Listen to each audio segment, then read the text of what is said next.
আজকে দেখুন পুরো কোর্ট ফাঁকা। সোমবার থেকে আসবেন, আপনাদেরকে অনুরোধ করব, নিমন্ত্রণ করব, এসে দেখে যাবেন, পুরো কোর্ট ফাঁকা। নমস্কার, ইন্ডিয়া নিউজ 24 থেকে রয়েছে শঙ্কু সাঁতরা। এসআইআর নিয়ে সুপ্রিম কোর্ট যেটা জানিয়েছে যে ডিস্ট্রিক্ট জাজ এবং অ্যাডিশনাল ডিস্ট্রিক্ট জাজ তাদেরকে এসআইআর এ কাজে লাগাতে হবে, যেখানে গ্রুপ এ অফিসার ঠিকমতো পাওয়া যাচ্ছিল না এবং তাদেরকে নন বেঙ্গলি দেওয়া হয়েছিল। সেই সব নিয়ে কিন্তু একটা সমস্যা তৈরি হয়েছে। আমি এই মুহূর্তে আইনজীবীদের সঙ্গে রয়েছি।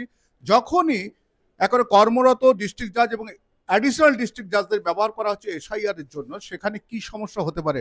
প্রবীরদা, কি মনে করছেন, কি সমস্যা তৈরি হতে পারে? কি এই মুহূর্তে যেটা আমরা ফেস করছি, দীর্ঘদিন ধরে যে ফেসগুলো করে এসছি, এখন আরো দীর্ঘদিন ধরে ফেস করতে হবে।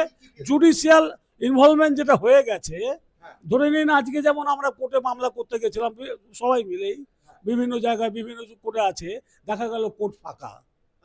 অ্যাজ এ রেজাল্ট কি জানতে পারলাম না, ওনারা বলেছেন যে ইনভলভমেন্ট অফ হাইকোর্ট ওখানে নাকি ফরমেশন হবে কমিটি করছে। তো অটোমেটিক্যালি যদি জুডিশিয়াল অফিসাররা এখানে ইনভলভ হয়ে যায়, তাহলে লিটিগেন্ট পাবলিক যাবে কোথায়? লিটিগেন্ট পাবলিকের দোষটা কোথায়? একটা সিভিল মামলা 30 বছর ধরে চলছে, আরো কত বছর চলবে? তাহলে আমরা তো আইনজীবী হিসাবে বা ব্যবহারজীবী হিসাবে তাদেরকে তো রিলিফ দিতে পারছি না। ঠিক কবিতা, আপনার কাছে আসছি। আমি বলছি, দাদা, সমস্যা মানে সমাধান কোথায়, কিংবা সমস্যা কতটা জটিল হতে পারে? খুব অল্প সময়ের মধ্যে এটা শেষ হয়ে যাবে। সুতরাং গরমের সময়, ছুটির সময় 1 মাস ছুটি থাকে, পুজোর ছুটির সময় 1 মাস ছুটি, তাতে যেমন ক্ষতি হয় না, আরও 7 দিন বা 10 দিন যদি কোর্টটা বন্ধ থাকে, মানে কোর্ট তো বন্ধ হবে না, অন্যান্য সাবঅর্ডিনেট আরও অফিসার রয়েছে, তারা হ্যান্ডেল করবে, মানুষের কোনো ক্ষতি হবে না। সুপ্রিম কোর্টের এটা কি একবারে একটা দৃষ্টান্তমূলক হলো যে এসআইআর এ জাজদের নিয়োগ করা? এসআইআরদের জাজদেরকে নিয়োগ করা এখন যে কোনো পরিস্থিতি দাঁড়াচ্ছে না, তো ঠিক করে মামলাটা সলভ হচ্ছে না। লোক ওয়েস্ট বেঙ্গলে পুরো পাবলিক দেখছেন পুরো বিভ্রান্ত হয়ে যাচ্ছে একটুখানি সামান্য মিস্টেকের জন্য, যেটা সুপ্রিম কোর্ট অবজার্ভ করলো যে নামে যদি একটা এ আর বি যদি গন্ডগোল থাকে তাতে কিছু এসে যায় না, কিন্তু ওরা যারা বিএলওরা ছিল তখন ওরা ওদেরকে বলে দিল নামের অ্যাফিডেভিট করে নিয়ে আসছে। এটা পুরো ইন্টায়ার প্রসেসটাকে ইনভলভ করে দিল। পুরো পাবলিক শুধু কোর্টে দৌড়াচ্ছে কেন, নামের আমার বানান ভুল হয়েছে, কারেকশন অফ দেমের জন্য। এবারে যে জজদেরকে নিয়েছে, এখন তো জজের আমাদের যে সংখ্যা হচ্ছে মানে কেসের খুব বেশি, কিন্তু যদি জজদেরকে এখানে ইনভলভ করা যায়, আমার মনে হয় না 7 দিনে এটা ম্যাটারটা পুরো কমপ্লিট হবে। এই ম্যাটারটা আরো জটিল হবে। তাহলে কোর্টের কাজকর্মে কি কোনো ব্যাঘাত হবে? নিশ্চয়ই হবে। মানে আজ থেকে কি অনুভব করছেন? গতকাল তো রায়টা হয়েছে। রায়টা হয়েছে, কিন্তু এত তাড়াতাড়ি এই সীমার মধ্যে আমার মনে হয় না পুরো কমপ্লিট হবে, কেন জুডিশিয়াল ওয়ার্কটাও তো করতে হবে। এবারে কোর্টে যেমন এডিজে র্যাঙ্কের যেগুলো মামলা, যেগুলো পোক্সো, যে কোনো 7 ইয়ার্স আবাবে যেগুলো মামলা, কনভিকশন হচ্ছে লাইফ পানিশমেন্ট, তো সেখানে আর সাবঅর্ডিনেট যারা আছে তারা তো ওই মামলাটা করতে পারবে না। তো মামলাতে যে চার্জের হাকিম তাকে শুধু অর্ডারে সই করে কিংবা বেল ফেল ম্যাটার করে, কিন্তু ট্রায়ালের ম্যাটার কোনো সাবঅর্ডিনেট জাজ অথবা চার্জের হাকিম করে না কোনোদিন। মানে অ্যাডিশনাল ডিস্ট্রিক্ট জাজ লাগতেই হবে। হ্যাঁ, সেটা লাগবে। কিংবা ডিস্ট্রিক্ট জাজ। ডিস্ট্রিক্ট জাজ, একটা ডিস্ট্রিক্ট জাজে এত বড় ডিস্ট্রিক্টে যে মালিক থাকে, যার ওখানে এতগুলো মামলা হচ্ছে, সেখানে ওদেরকে যদি 7 দিন কিংবা 10 দিন নিয়ে, তার কাজ তো হ্যাম্পার হবে ওখানে। তো আপনার নাম? আমার নাম জামিল ফারুক। বলছি, একটা জিনিস, যে মামলা যেগুলো বিচার কিংবা যেগুলো এরকম অনেকদিন ধরে ট্রায়াল চলছে, যাদের ডেট রয়েছে এই মুহূর্তে, সেগুলো তো পিছিয়ে গেল বোধহয়। 7 দিন, 10 দিন, 15 দিন পিছাবে। বললাম না যে আপনাকে যে পুজোর ছুটি থাকে। আমাদের কোর্টে তো 7 দিন পেছলে, মানে আজকে যার ধরুন একটা ডেট রয়েছে, পরের ডেটটা প্রায় 6 মাস পরে পড়ে। সেটা হয়, সেটা যে হয় না সেখানে কেন ফাস্ট ট্র্যাক কোর্ট, সেশন কোর্টে এগুলো সাধারণত হয় না, ম্যাজিস্ট্রেট কোর্টে হয়, যেখানে আর মামলার ভলিউমের উপরে যার যেখানে, যেমন কিছু কলকাতার কিছু কোর্ট আছে, ব্যাংশাল বলুন, শিয়ালদা বলুন, আলিপুর বলুন, এত ভলিউমিনাস মামলা, ফলে মামলার ডেটটা পেতে একটু দেরি হয়। কিন্তু অন্যান্য ডিস্ট্রিক্টের অনেক কোর্ট আছে যে সমস্ত কোর্টে প্রত্যেক মাসে, প্রত্যেক 6 মাসে, 3 মাস, 2 মাস, 3 মাসের মধ্যে ডেট পাওয়া যায়। মামলার সংখ্যা আমাদের রাজ্যে প্রচুর, সেখানে 10 দিন এসআইআর এর জন্য জাজরা যদি চলে যান, it's a ridiculous saying, nothing else. 7 দিনের মধ্যে আমাদের এই মামলার হয়ে যাবে? এটা তো কম্পাউন্ডিং সিস্টেমে তো বাড়তেই থাকবে। রিলিফ আর পাবে না কেউ।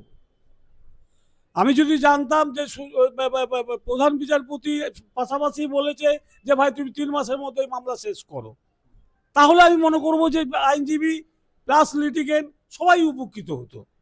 পার্টিকুলার এসআইআরকে কেন্দ্র করে যদি আজকে এন্টায়ার জুডিশিয়াল সিস্টেমটাই যদি ইনভলভ হয়, তাহলে তো মানুষ যাবে কোথায়? আপনি কি মনে করেন না যে রাজ্য সরকারের বেশ কিছু বদান্যতার জন্যেই আজকে সুপ্রিম কোর্ট এই রায়টা দিতে বাধ্য হলো? এটা যেমন একদিকে বলছেন আপনি বদান্যতার কথা বলছেন, বদান্যতা মানে আমি জানি না আপনি কি মনে, এই যে গ্রুপ এ অফিসার যদি বাংলা ভাষীদের দিত তাহলে সুবিধা হতো, মানে অবাঙালিদের দিয়ে। বলুন তো আজকে এই যে যারা 70% মানুষ কিন্তু পশ্চিমবঙ্গে খেটে খাওয়া মানুষ, শ্রমিক, কৃষক, একবার সে ফার্মার কাজ করতে যাচ্ছে, আবার তাকে ডাকছে, আবার যাচ্ছে, আবার আসছে, ওদিকে চাষও মরে যাচ্ছে, এদিকে আবার এসআইআরও হচ্ছে না। সেই ভুলটা কি নির্বাচন কমিশনের? না, নির্বাচন কমিশনের আমি তো ঠিক সেইভাবে বলতে চাইনি, তবে হ্যাঁ, নির্বাচন কমিশন চাইলে অত অন্য পন্থা অবলম্বন করতে পারত। কেননা এদেরকে একবার বলছে তুমি এটা করো ওটা করো। আপনি জানেন এই শিয়ালদা কোর্টে অন্তত এভিডেভিটের সংখ্যা কত হয়েছিল? মানে খুব কম করে হলেও তো 2 লাখ 2.5 লাখ চলে গেছে। কেন? এই পয়সাটুকু ওই গরিব মানুষগুলো পাবে কোথায়? একটা তো আলাদা নির্বাচন কমিশন মানে তো বিরাট ব্যাপার একটা, না? মানে শিয়ালদা কোর্টে 2 lakh 2.5 lakh affidavit minimum SIR এর জন্য? মিনিমাম সারা পশ্চিমবঙ্গে তাহলে আর কত হবে? কোনো কিছু নামের একটা ভুল হয়েছে বলছে এটা এ করে নিয়ে এসো, ওটা ওই করে নিয়ে এসো। তোমার বাবার নাম, আরে আমার নাম রয়েছে, আমার বাবার নাম রয়েছে, বলছে বাবার নাম এটা নিয়ে এসো, এফিডেভিট নিয়ে এসো। What is this? This is not a system. এই সিস্টেমটাকে পাল্টাতে হবে। কেননা এসআইআরটা তো আমরা বিধানসভা নির্বাচনের পরেও করতে পারতাম, টাইম পেতাম। আমি কোনো রাজনৈতিক উদ্দেশ্যে বলছি না, আমি বলছি এইসব মানুষগুলো যে হ্যারাসগুলো হচ্ছে, মানে পার্টিকুলারলি মামলা আজকে দেখুন পুরো কোর্ট ফাঁকা।